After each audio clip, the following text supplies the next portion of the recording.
All right, I got this mowed. Yeah, I haven't weed eated yet, and I got to try to blow off that street. A lot of that's from the storm and blow down. But I wanted to show you again these double foot lift, and then this is a good property to explain what's the reason for it and why I don't really have a choice on whether to use sit down or stand up, because on this lot and many others,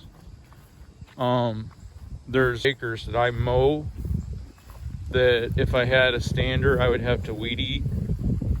On this particular lot, the reason is because they're cypress knees. They're like a stump, so you have to be able to float your deck over the top of those. And you know, there's one, they're all over. So when your tires ride up on them, you're getting rocked around. That's another reason I run the low pressure. But you're literally lifting on the deck all the time. If you tried to mow around them, well, forget about it. You'd be here for all of eternity. So that's the importance of having the sit-down mower. Here's some that, you know, of course, sometimes you end up skimming across the top, but that's fine. That keeps them from growing up higher than your deck can go. But you see, as I started feeling that skimming, then I raised the deck, you know, so that it didn't do a full blade strike and cause damage. And you have to be able to do that, because as long as you're mow and keep across the top even, the thing is going to look mowed. That's the point. You want to make it look mowed. Yeah, it may be 4 inches over here, and then you're floating it to 5 inches to get over to cypress knees, but it doesn't matter as long as it looks mowed. And secondly, as long as you don't have to weed eat around every cypress knee in here, which is at least 300 or 400.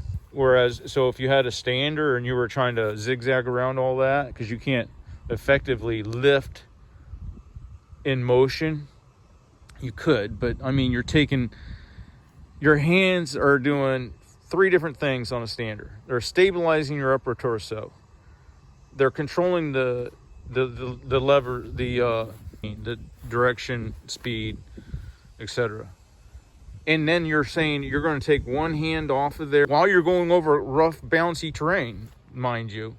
And so that one hand then is supposed to do precision control of the direction and speed of the machine and stabilize the torso, so that your right hand is free now to float the deck over the top of these things. There's another one that got skimmed.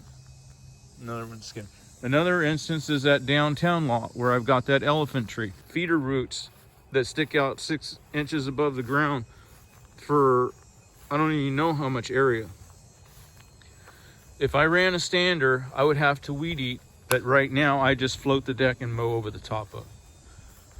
So, and then the reason you want the double foot lift that I build on all my machines is because after you do this lot with a single foot lift, your right leg is going to be so wore out lifting a 72-inch deck, and your back is going to be hurting like hell, because when you have a unilateral force that puts sideways force through your hips and your back, and whereas if you have dual lifts and you have bilateral force to do that, and it ends up pushing your back straight back into the seat, which makes it comfortable. I mean, it's kind of like the difference between sitting in a chair and sitting in a zero gravity chair. The chair is the same, but difference is your feet are up here higher, and you're more like a jockey position. You know, jockeys on a horse, they ride like that because, you know, it's less impact on their back and stuff. I mean, when they got that position. But the position makes all the difference for the guys who are complaining, oh, my back hurts when I run a sit down, you know. And another thing is, with these footrests pushing you back into the seat, and I ride with my feet on the footrest all the time, because fight Fight or flight reflex goes to the legs first. So when you come up on something unexpected, the first thing that happens is that deck goes sky high. And then the next thing would be you're pulling back on your sticks to back away from it, and then you're shutting down the PTO. And that's the order, that's the sequence. So the importance is having that double foot lift, all mechanical, none of this hydraulic, you know, because it's not just about lifting the deck, it's about how fast you gotta lift it sometimes, how much you gotta lift it. You can't do that with a button on a hydraulic lift. You can't do that, it ain't gonna work. But back to the point, when your feet are up here rested and you're applying pressure and it's forcing your back into the seat properly, then that's also by keeping your weight bias proper on the machine, so that you want to stay with as much weight to the rear as possible, because that lets the machine turn quicker. These new machines are making them big as a city bus. And on a lot of them, if you got a guy that's 5'8" or something, for him to reach the feet, he has to have his seat way up here.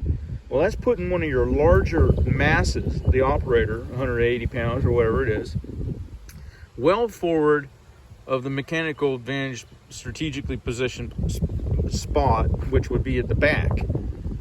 You know, it's just common sense that you want as much mass to the back of the machine as possible, so that you unweight those front wheels, so that when you go to turn, you don't have turn burns and the machine whips around much easier, and you keep traction with more weight at the back. You keep traction on your drive wheels. So the only place where that might not be advantageous is if you have steep hills that you're trying to go straight up, and then you might have wheeling issues. But for day-to-day, 99.9% of the time operation, you want as much mass fixed as far back of the machine as possible, to the point where we're accepting, and you don't want to make it so that you don't have any weight on the front and you're popping wheelies, but that's very unlikely. So anyway, that's my thoughts on it, and everybody has their own scenario. But for me, if I was on a stander, it would literally have to have I'd have to cut my route in half. There's half of the properties I wouldn't be able to do, or if I did do them, they would take so long, I'd have to cut my route in half because of time constraints. I would work way harder for the money, and it's just not a viable platform. I mean, there's other reasons. I don't want to go into it right now, and I know there's a lot of people that don't agree, but the key is my machine is just as short. The wheels do the same. If you had a stander and it had these size wheels, and the wheels were nearly touching this deck, and this deck was the same length, by standard, you can't make it any different. This is a 22-inch blade or 24-inch blade, okay? And then this front wheel is nearly touching the deck. Those are your dimensions. The only thing that would be additional dimension-wise on a sit-down versus a stander would be the rear overhang, which on a stander, that's where the operator's ass is going to be, okay? You can't tell me that mere 10-12 inches right there is more rear overhang, because everybody has the claim, oh, standers are more compact. If the wheel's touching the deck and this wheel's touching the deck, that's it. Now if you get into the modern machines, then you might have a point, because they're doing some stupid stuff, absolutely moronic stuff with the design of modern machines now. They turned the motor, they rotated the motor. Okay, you'll notice on these newer Skags are terrible about this tails.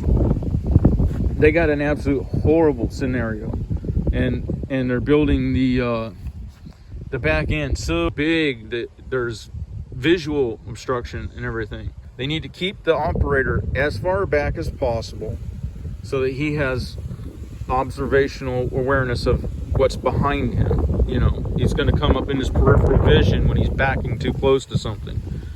and make these adjustable. Don't bring the operator to the pedals, bring the pedals to the operator. That way you're keeping your masses where they need to be for the machine to operate properly. All right, I'm gonna get off of here. We'll talk to you later.